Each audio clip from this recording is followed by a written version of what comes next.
जय राम श्री राम जय राम जय जय राम। श्री राम जय राम जय जय राम। श्री राम जय राम जय जय राम। अस्तु पुनश्च प्रसंग पर हम चलते हैं। जब राजा चक्रवर्ती नरेंद्र ने चारों दिशा दे दिया, दक्षिणा में कुछ न रह गया। ऋत्विजों ने, उद्गाता ने, अध्वर्यु ने, आचार्य ने कहा, भवानेव महिम कृष्णाम एको रक्षितुमर्हति न भूम्या कार्यमस्माकं नहीं सकता स्म पालने। हे राजन, आपने दिया, आप सौमनस्क है, बड़े मन वाले, महामना है, और हमने हृदय से स्वीकार भी कर लिया आपके सम्मान में। लेकिन पूरा पश्चिम उत्तर दक्षिण जो आप ऋत्विज, उद्गाता, अध्वर्यु और आचार्य में बांट दिया अपने पृथ्वी, अपने राज्य के यज्ञशाला की मध्य वेद को नाभि बना करके हम पृथ्वी का पालन नहीं कर सकते, क्योंकि हम ऋषि हैं, हम ध्यान परायण हैं, जम नियम आसन परायण व्यक्ति हैं, जंगलों में रहने वाले और निरंतर साधना भजन करने वाले, वेदों की रक्षा करने वाले। जिस वेदों की भुजा आप है, मति हम है, तो हमारी मति कुंठित हो जाएगी। इसलिए प्रजा पालन का कार्य हमसे नहीं होगा। आपने दे तो दिया दक्षिणा में, बदले में कुछ थोड़ा बहुत अरण्यक, हम सब ऋषि मुनि हैं, अरण्य में रहने वाले है कि नहीं, थोड़ा कुछ ऐसा दे दीजिए निष्क्रय के रूप में कि बस हम लोगों के आश्रम की व्यवस्था ढंग से चलती रहे। ये प्रजा पालन का कार्य हम लोगों के बस की बात नहीं है। भूम्या कार्यमस्माकं, हम एक धूर भूमि भी आपसे स्वीकार करने वाले नहीं है। हमारा गुरुकुल भी आप ही का है, आपकी प्रजा ही हमारे गुरुकुलों में स्थान पाती है, विद्या अध्ययन करती है आपकी प्रजा। इसलिए भूमि तो एक धूर ही नहीं चाहिए, सकल भूमंडल के धूर के मालिक आप हैं। हमको केवल निष्क्रय में कुछ दें बस, जिससे कि विधि का पालन हो जाए। इतनी दक्षिणा हमें न चाहिए। समझ गए दक्षिणा कैसे देनी चाहिए? इतना दो कि लेने वाला कहे कि बस बस बस बस, अब रहने दीजिए, अब मत दीजिए, नहीं तो हमारे बस की बात नहीं, हम ले कैसे जाएंगे, करेंगे क्या? कदाचित आप भिजवा भी दे तो हम करेंगे क्या? इसलिए आप इतना मत दीजिए हमें। न भूम्या कार्यमस्माकं, ये था, ये व्यवस्था थी, ये संतोष था। राजा को भी देने से संतोष नहीं है, और लेने वाले के भी मन में लेने से नहीं, ना स्वीकार करने से उनके मन में संतोष नहीं है। ना ना ना, इतना नहीं चाहिए हमें। तब का समय था। आज अनेक प्रकार के, आज का जो समय है वह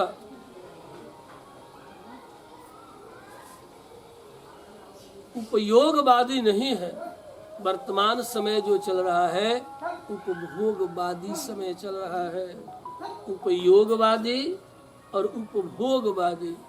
वर्तमान कलयुग के कोलाहल में उपभोगवादी समय चल रहा है। इस समय में उपयोगवादी लोगों का बड़ा अभाव होता जा रहा है। उप के साथ योग, आवश्यकता जितनी है उतने का संग्रह। आज का जो समय है वह वस्तुआत्मक समय चल रहा है, ज्ञानात्मक समय का अभाव है। वर्तमान में ज्ञान भी साधन बन गया है वस्तु संचय और संग्रह का, निरुपयोगी, उपयोगी नहीं। तो कल के बाद खटारा हो जाए। रता स्वाध्याय करण, राजा ने पूछा ऐसा क्यों आप लोग कह रहे हैं? तब उन ऋषियों ने कहा सुनिए हे राजन, हमें आपके द्वारा दिए गए इस दक्षिणा में आपका अपमान करना इष्ट नहीं है, बल्कि यदि हम इतना स्वीकार करेंगे तो हमारा स्वाध्याय अध्ययन जप तप ये सब बाधित हो जाएगा। रताः स्वाध्याय करणे वयं नित्यं हि भूमिप निश्चयं निष्क्रयं किंचिदेवेह प्रयच्छतु भवानिति। आप उतना ही निष्क्रय हमें प्रदान करें। हम अध्ययन अध्यापन करने वाले, मंत्रों का अनुसंधान करने वाले, जब नियम आसन प्राणायाम ध्यान धारणा समाधि में अपने चित्त को लगाने वाले हम उलझ जाएंगे। इसलिए बदले में कुछ निष्क्रय दें, कुछ बदला में दे दें। ये भूमि हमें नहीं चाहिए। इस प्रकार इन ऋतुजों ने भूमि को लौटा दिया, बदले में कुछ निष्क्रय स्वीकार किया, निष्क्रय के रूप में स्वीकार कर लिया, जो कि बड़े बड़े गुरुकुलों के लिए उपयोगी है। अश्वमेध यज्ञ राजा लोग ही करते हैं, राजा लोगों को ही करने का अधिकार है। इसमें केवल क्षत्रियों को ही अधिकार है जो अश्वमेध यज्ञ का जजमान हो सकता है। कोई ब्राह्मण अश्वमेध यज्ञ नहीं कर सकता, राजसूय नहीं कर सकता। पिछले दिनों में भी कहा हूँ, अब न कहेंगे। क्यों करेगा, क्यों करना चाहिएगा? अश्वमेध यज्ञ करने से देखो, जो भी राजतंत्र है, कभी कभी विगत दिनों में कहा था कि अदंडे दंड मरहते, जो दंड का पात्र नहीं है, कभी कभी राजतंत्र में या किसी भी राजा के द्वारा या प्रतिनिधि तंत्र में भी, अभी जो समय चल रहा है प्रतिनिधि तंत्र का समय चल रहा है, प्रतिनिधि तंत्र में भी जिसे दंडित नहीं करना चाहिए उसको भी कभी कभी न्यायाधीश दंडनीय मान बैठते हैं। जैसे नूपुर शर्मा केस में सुप्रीम कोर्ट ने व्याख्यान आरंभ कर दिया। हाय हाय हाय हाय रे दुर्भाग्य, इतना बड़ा राष्ट्र का दुर्भाग्य। ये तो ऐसे ही हो गया जैसे कि बीरबल की खिचड़ी, बीरबल की खिचड़ी के तरह टांग दिया ऊंचा और नीचे लगा रहा आग, और खिचड़ी पकेगी कहीं? और कोई कहे कि ना ना इसी अगिया से खिचड़िया पक गई है।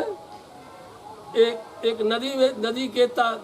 नदी में जो है कमर भर पानी में जाड़े में खड़ा हो करके कहा कैसे रह लिया?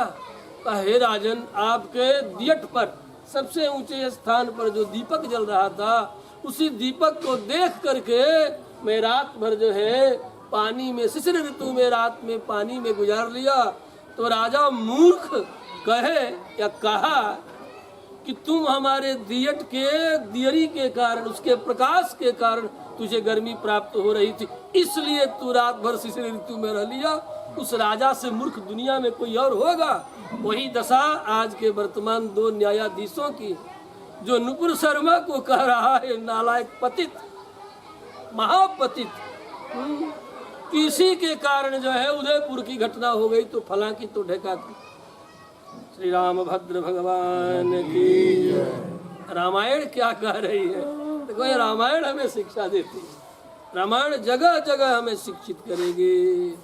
इसीलिए हमारे दाक्षिणात्य आचार्य, एक बात आज की बात नहीं, 1000 वर्ष पहले की बात है, इस समय वेदांत देशिक स्वामी जी महाराज हमारे जीवित थे। उस काल में जब मुगलों का आक्रमण हुआ, मुगलों के आक्रमण में अनेक मंदिरों पर अत्याचार अनाचार शुरू हुआ, जिससे जहाँ वे रहा करते थे प्रारंभ में वे श्रीरंगम में निवास करते थे। श्रीरंगम में जब मुगलों का आक्रमण हुआ तो वहाँ अब क्या किया जाए, इतना विशाल मूर्ति को कैसे बचाया जाए, इस विवेक के द्वारा जो है मूर्ति के सामने, गर्भगृह के सामने दरवाजा वो चिनवा दिया गया। सारी मूर्तियों का द्वार ऐसा चिनवा दिया गया कि इन मूर्ख जाहिल मूर्खों को, इन जाहिल मुगलों को पता ही नहीं चला कि मूर्ति कहाँ है।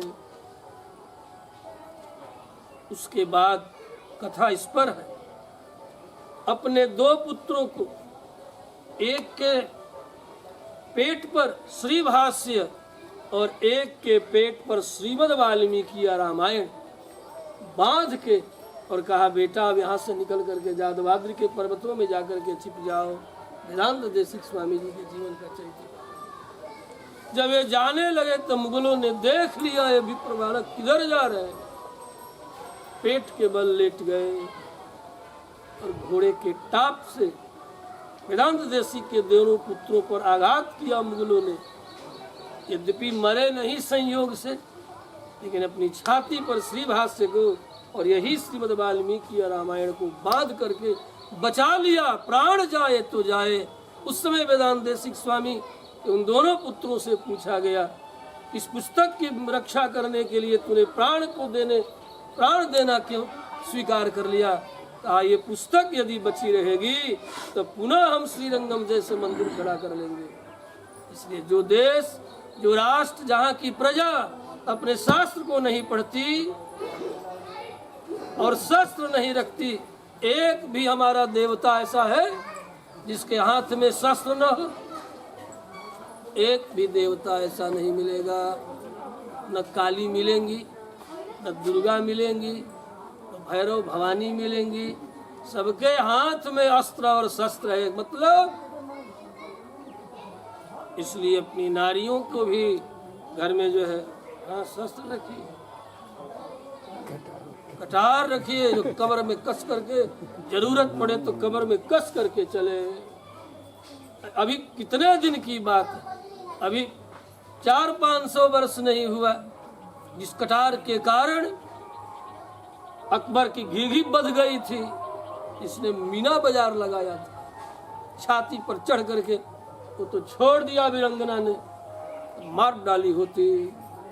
इसलिए आत्मरक्षा करने का अधिकार किसी भी संविधान के द्वारा नहीं रोका जा सकता। आत्मरक्षा करने का अधिकार सबको, हर व्यक्ति को आत्मरक्षा करने का अधिकार है। इसलिए आत्मरक्षा करने के लिए कहा, एक लोक भाषा का कवि कह रहा है, सब हथियार न छाड़ी हाथ में लीजिए लाठी। तात्पर्य क्या है? सब हथियार न छाड़ी कह कविराय। कवि ने कहा हाथ में लीजिए लाठी, अर्थात शस्त्र रखो और अग्रतः चतुरो वेदा, अपने छाती के सामने वेद इत्यादि शास्त्रों को देखो। पढ़ने नहीं आता है तो कम से कम घर में रखो, पढ़ना सीखो, रखो।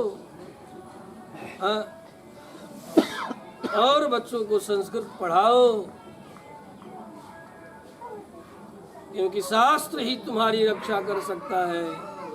शास्त्र से ही रक्षा हो सकती है, कोई भी अन्य वस्तु रक्षा नहीं कर सकता। और शास्त्र साक्षात परमात्मा की कृपा का परिणाम है, उन्हीं का स्वरूप है। परमात्मा इन्हीं मग्नान उद्धरते हरि ही।